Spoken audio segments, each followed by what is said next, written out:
अस्सलामुअलैकुम वरहमतुल्लाहि वबरकातुहू।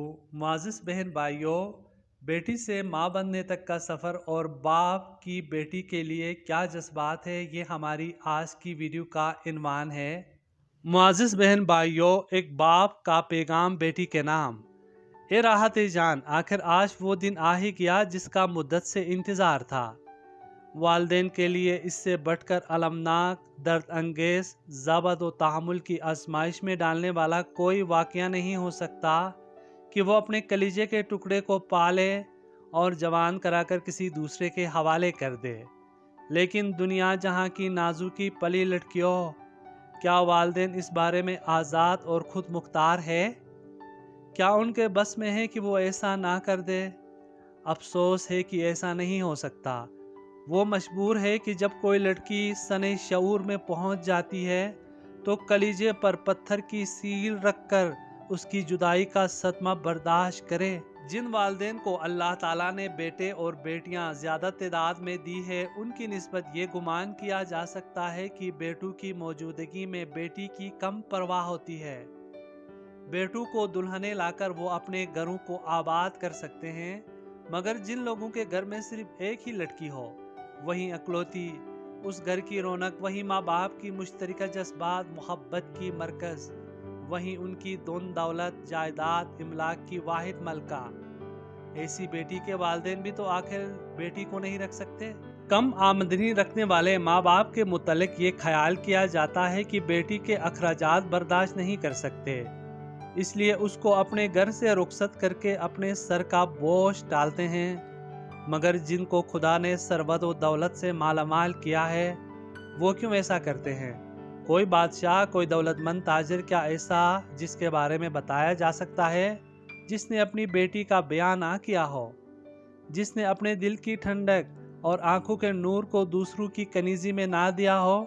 सभी मजबूर है इस मामले में, चाहे वो वक्त का सुल्तान हो या गद्दा, या फिर उसमें किसी मुल्क, किसी तहजीब, किसी मिलत की कैद नहीं। कुरे अर्ज पर जहाँ नोह इंसानी पाई जाती है, खा उसका मजहब व मुशर्रफ कुछ भी हो, सब इस कायदे के पाबंद और इस रस्म पर अमल करते पाए जाते हैं कि उधर उनकी लड़की जवान हुई और साथ ही ससुराल का नाता जोड़ लिया।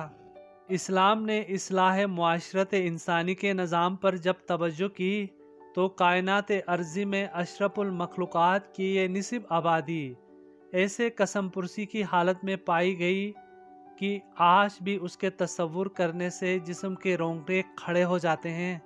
गज़ब खुदा कि उनको इबादत खानों मंदिरों में जाने की इजाज़त ना थी, गोया औरत को अपने पैदा करने वाले की इबादत की इजाज़त तक ना थी। माँ बाप की मुश्तरका जायदाद में से बेटी का कोई हिस्सा ना होता था। नफ़रत और मज़लूमियत की इंतहा ये थी कि उनको शैतान के आलेकार, सांप की फुंकार के नाम से पुकारी जाती थी। बाज़ मज़हब व ममालिक में तो औरत में रूह के वजूद से ही इनकार किया जाता था। इस्लाम ने सबसे पहले लड़कियों के कत्ल को रोका और इस फेल को सख्त गुनाह ठहराया। अल्लाह ताला सूरह बनी इसराइल आयत नंबर 31 में इरशाद फरमाते हैं, अपनी औलाद को कत्ल ना करो, उनका कत्ल सख्त गुनाह है।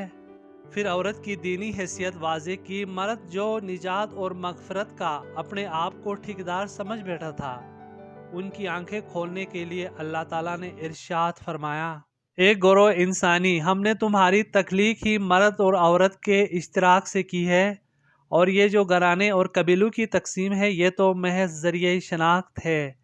अल्लाह के नज़दीक तुम में से वो काबिल इज़्ज़त है जो ज़्यादा परहेज़गार हो, और तहकीक अल्लाह पाक ही इल्म खबर रखता है कि कौन ज़्यादा परहेज़गार है। जिसने नेक अमल किया, खा वो मर्द हो या औरत, बशर्ते साहिब ईमान हो, उसकी ज़िंदगी भी पाक ज़िंदगी होगी और उसके अहमाल का एवज़ उसको अच्छा ही दिया जाएगा। यूँ दीनी हैसियत से औरतों को मर्दों के दोष बदोश करके इस्लाह मुआशरत और इमरानी इल्तिका के लिहाज से औरत की हैसियतें कायम की है। बेटी, बीवी और माँ, जब तक औरत माँ बाप के ज़ेरे साया रहे, बेटी है। जब वो सने शऊर को पहुँचे, दुनिया के दस्तूर के मुताबिक उसका हाथ किसी मर्द के हाथ में दिया जाए, बीवी कहलाती है, और खुदा ने उसको औलाद जैसी नेमत से नवाजे, माँ कहलाती है। मुअज़्ज़िज़ बहन भाइयों, औरत हर हाल में मुक़द्दस है, चाहे वो बेटी हो, बीवी हो या माँ हो।